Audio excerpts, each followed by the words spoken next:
¿Qué tal, chicos? Espero se encuentren bien. En este video vamos a abordar la introducción al electromagnetismo y a la óptica.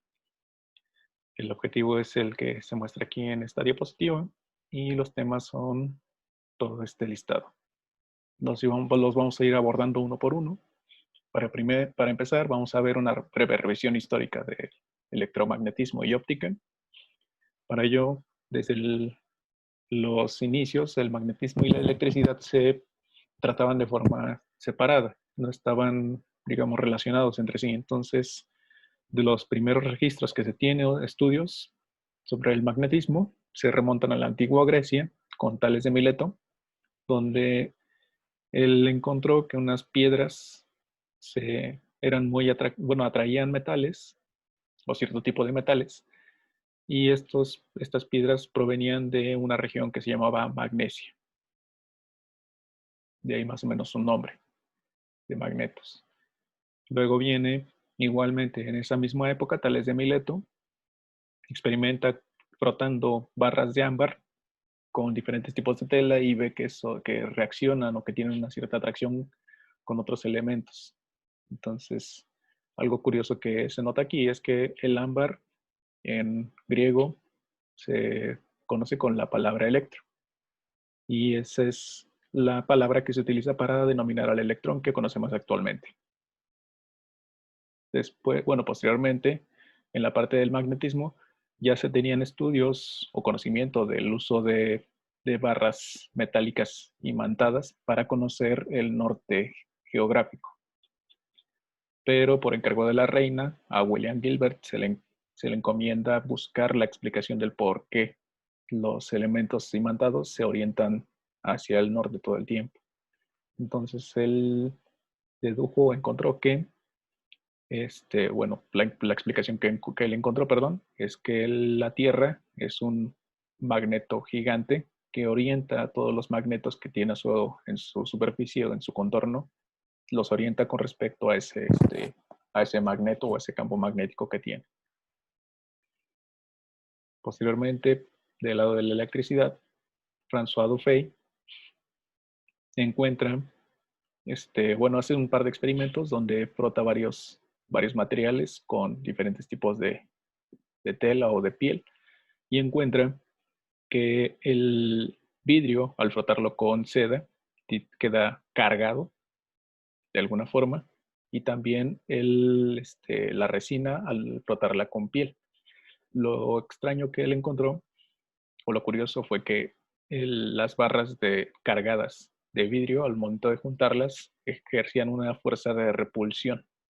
Igualmente pasaba cuando él frotaba o cuando trataba de juntar dos barras de resina frotadas, trataba de acercarlas y veía que había un efecto de repulsión.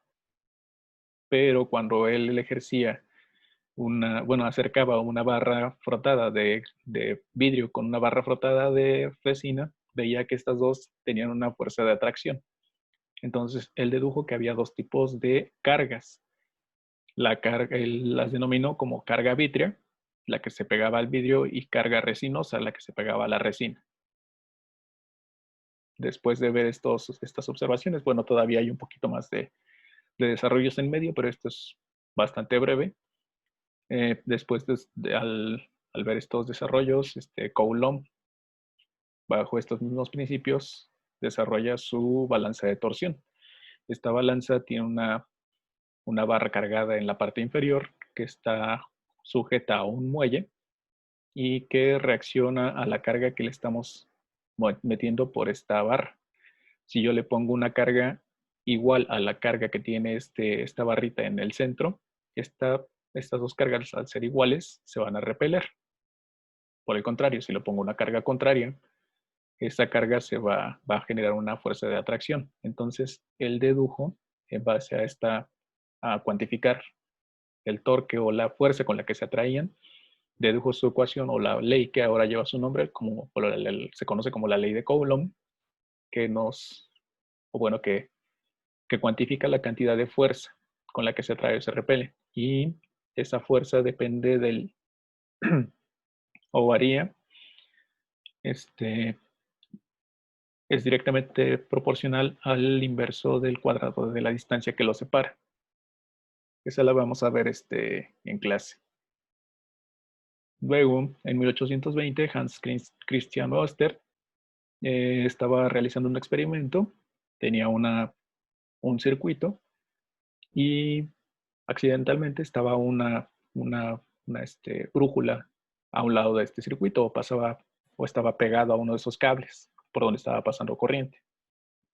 Entonces notó que al conectar el circuito o al cerrar el circuito, esa corriente que pasaba a través de ese conductor distorsionaba la dirección hacia la que estaba apuntando la brújula.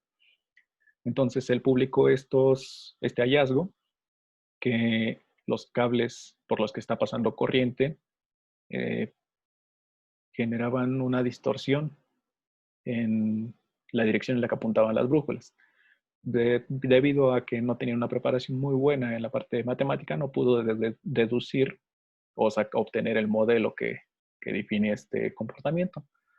Pero a partir de Christian Oester, André Marie Ampère ve estos resultados, ve este experimento, y él sí era bastante bueno en la parte de desarrollo matemático, y determina o encuentra la relación que hay ahí, y ve que al pasar corriente a través de un conductor se genera un campo magnético y genera el primer electroimán.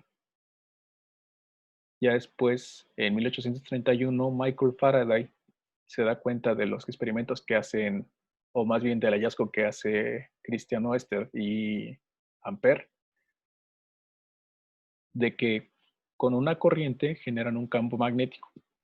Y él se preguntó si es que se podía hacer lo mismo, pero al revés, que un campo magnético pudiera generar un campo eléctrico. Y este fue el primer paso de la unificación de estas dos, o de la conjunción de estos dos ramos, de los que ya se tenía sospecha que tenían relación, pero no se había encontrado bien. Entonces, Michael Faraday hace un pequeño experimento. Obviamente no es el que tengo aquí en la ilustración. Esto nada más es como para que quede un poquito más claro. Donde puso una bobina y metió un magneto. Al meter el magneto, vio que la aguja que marcaba la cantidad, o que podía cuantificar la cantidad de corriente, iba o se movía en un sentido. Pero una vez que ingresaba el imán y se quedaba quieto, esa aguja otra vez volvía a cero. Al momento de sacar el imán, vio que la aguja se movía, pero en sentido contrario. Entonces vio, de acuerdo a esto, únicamente de forma experimental, que se podía generar una corriente a través de un campo magnético, pero ese campo magnético tenía que estar en movimiento. Michael Faraday no tenía una preparación como tal científica o rigurosa, sino que todos sus desarrollos fueron más en base a experimentación. Y quien llegó a conjuntar o a hacer la primera gran unificación de todas estas observaciones fue James Clerk Maxwell. Él desarrolló un conjunto de 20 ecuaciones que, gracias a los trabajos de Hertz y de Heaviside, se pudieron conjuntar únicamente en 4 ecuaciones, a partir de las observaciones de Gauss, de Ampère y de Faraday. Ahora, ¿qué son estas ecuaciones? Vamos a verlas una por una. Esta es la ley de Gauss. La ley de Gauss nos dice que la cantidad de carga es una fuente de campo eléctrico. Este triangulito que tienen aquí es el operador nabla. El producto punto con este vector genera una operación que indica divergencia. Lo que nos está diciendo esto es que toda carga, en este caso en vacío, nos genera una divergencia de vectores de campo eléctrico. Esto es que un protón o un electrón son fuentes de líneas de campo eléctrico en este caso. La que sigue es la ley de Gauss. Nos dice que la divergencia de todo campo magnético es igual a cero. ¿Esto por qué?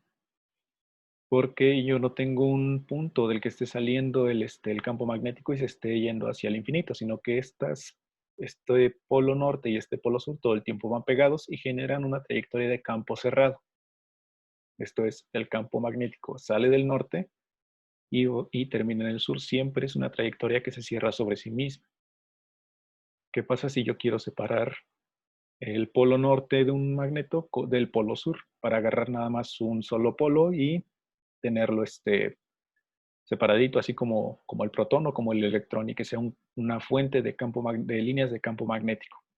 Eso no se puede porque experimentalmente se ha hecho y se han roto imanes, por ejemplo. Si yo quiero partir únicamente un polo norte, lo que obtengo es otro imán que tiene también su polo norte y su polo sur.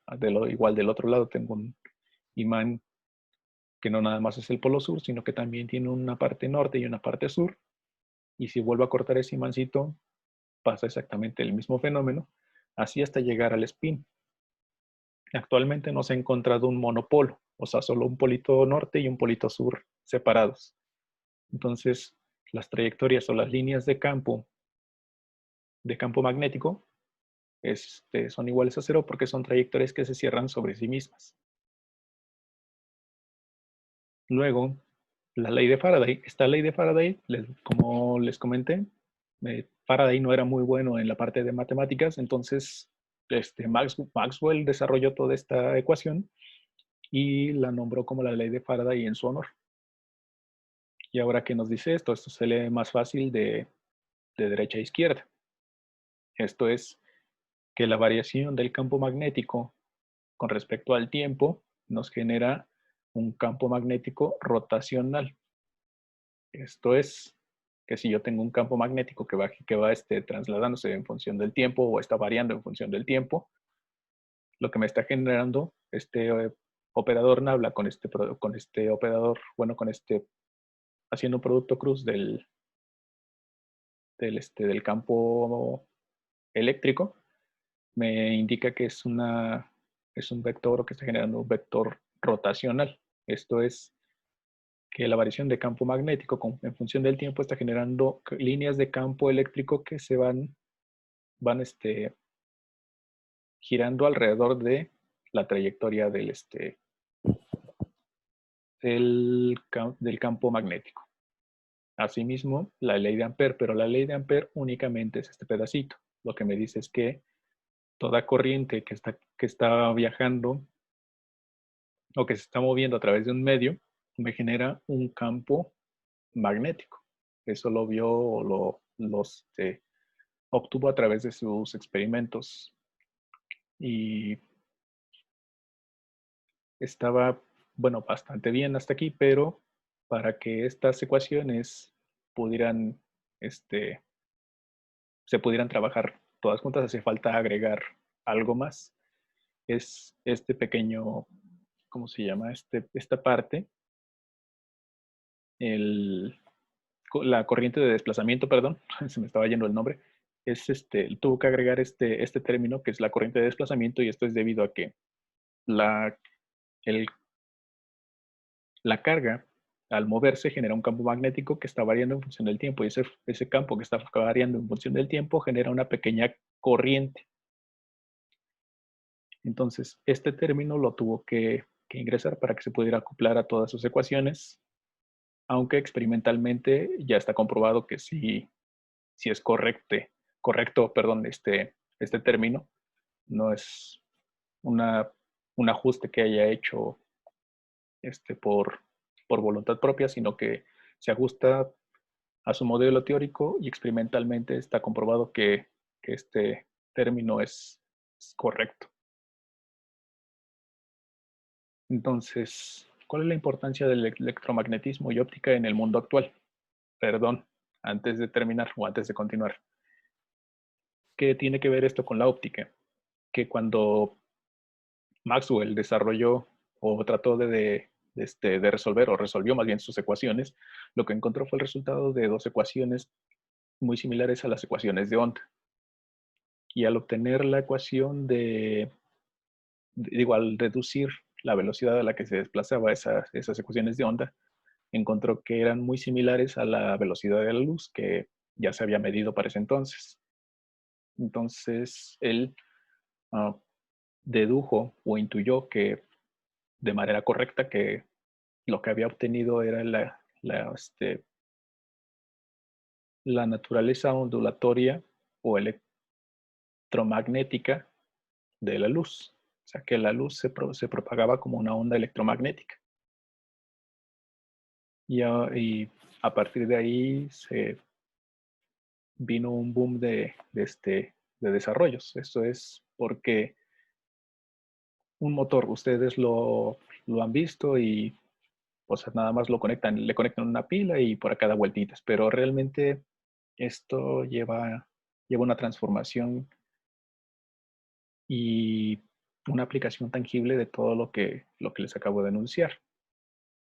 Ustedes ingresan una cantidad de corriente, esa corriente alimenta unos devanados que generan un campo magnético, que ese campo magnético genera un par torsor que genera movimiento en esta punta. Estos motores se utilizan en industria desde las bandas transportadoras, tornos, fresas, no sé, múltiples elementos que se tienen en industria, en las casas, refrigeradores, licuadoras, batidoras, tenemos un sinfín de materiales o de elementos cotidianos que funcionan bajo este mismo principio. Entonces, como podemos ver, un campo magnético genera un campo magnético en movimiento genera un campo eléctrico y un campo eléctrico en movimiento genera un campo magnético. O sea, esta conjunción de dos, de la electricidad y del magnetismo nos han abierto las puertas a automatizar muchos de los procesos que se hacían, eh, digamos, nos ayudó a automatizar muchos de las tareas cotidianas. Ahora, la descripción cualitativa de desarrollos tecnológicos en los cuales se han aplicado conocimientos del electromagnetismo en su ramo. Algo que yo me imagino que van a utilizar mucho es el espectrómetro de masas, que utiliza este mismo principio. Tenemos unas partículas que están cargadas, se aceleran y después de aceleradas llevan una trayectoria. Dentro de esa trayectoria se interrumpe, o más bien se les hace pasar a través de un campo magnético, y ese campo magnético interacciona con esas cargas en movimiento. Como son cargas en movimiento, generan campo magnético y ese campo magnético interacciona con este campo magnético externo y distorsiona su trayectoria.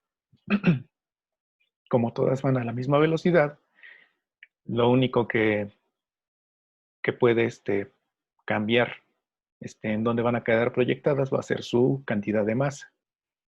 Si su masa es muy ligera, esta fuerza o este par torsor va a generar una trayectoria un poco más cerrada. Y los iones más ligeros van a caer, digamos, del lado izquierdo de la pantalla. Asimismo, si los iones son muy pesados, este par torsor que va a generar este campo magnético en interacción con estas partículas va a generar un par torsor que, como son más pesados, no van a caer o no van a cerrar su trayectoria tanto como los iones más ligeros. Entonces van a caer del lado más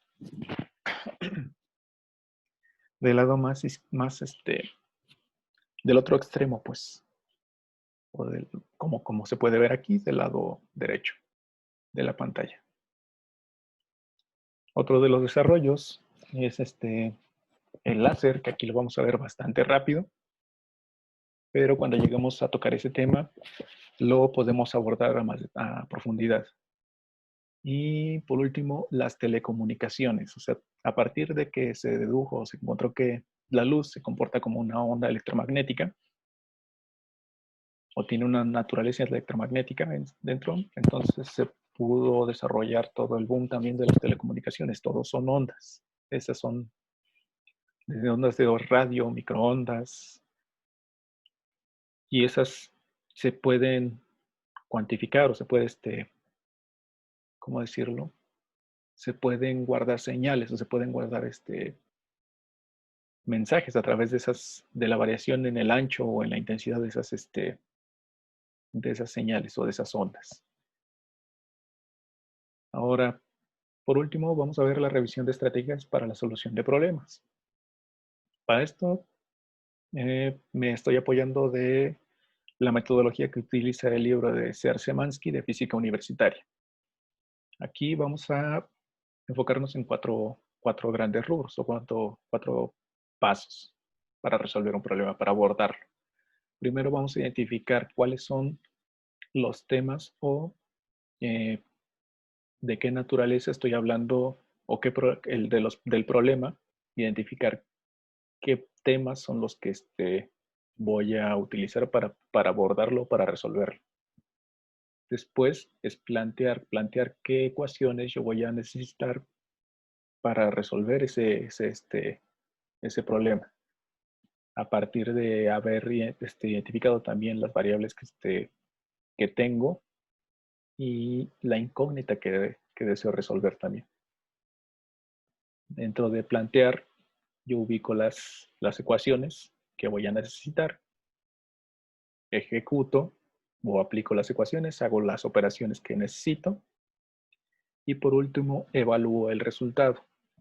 Esto es, yo tengo mi resultado y de acuerdo a mi criterio deduzco si ese resultado puede estar bien o puede estar mal. Si, o sea, no somos calculadoras, somos personas que tenemos un criterio y que pensamos, no hacemos operaciones únicamente por hacerlas, no vemos una ecuación, vemos numeritos, los operamos y obtenemos un resultado. ¿Está bien? ¿Está mal? No sé. No, eso déjenselo a las máquinas.